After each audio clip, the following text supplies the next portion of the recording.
What's happening today is our annual Rescue on the River, which is a scenario where we bring several business leaders from the community together and we take them to a remote location and they're put through a series of survival challenges. And they have a fundraising goal as well to reach during the day, which is $50,000 a piece. So they're calling their friends and their family and their colleagues during the day as well as they're doing these challenges. There's the opportunity, if they win certain challenges, to receive funds toward their goal from some generous sponsors in the community who are helping with the event.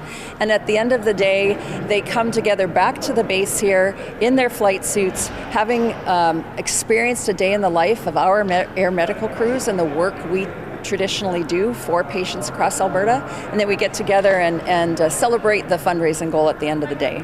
People may not realize, but in the province of Alberta, the government funds 20% of our operating budget every year. And our annual operating budget for the three bases in Grande Prairie, Edmonton, and Calgary is approximately $30 million.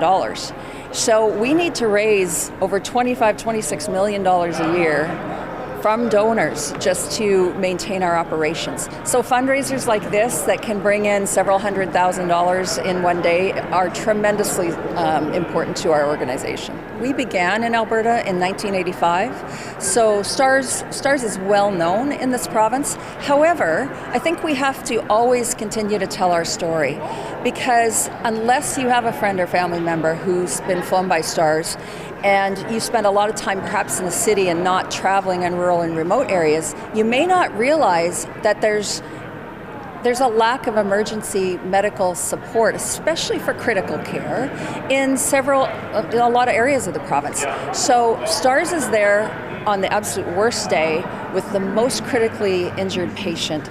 That's when we're called in. We have tremendous partners, first responder partners across the province. Other rotary wing services, ground ambulance, your local fire departments, and we're all part of the chain of survival. But you take one of those components away and the system falls apart pretty quickly. So we just like to remind people why we're here and why we're needed. So I've always been a huge fan of STARS. I had a family member that was transported by them years back. So it's having the opportunity to be involved in a fundraiser like this, I jumped at it. So very excited to be here. I've got a little bit of a secret strategy, but just really in the weeks leading up to it, it's just been a matter of reaching out to as many people as possible. And same thing today, once we're at the remote location, just making sure that I'm going to be calling a number of people and saying, get me off this island, I need your money. So this fundraiser today has actually hits home pretty well.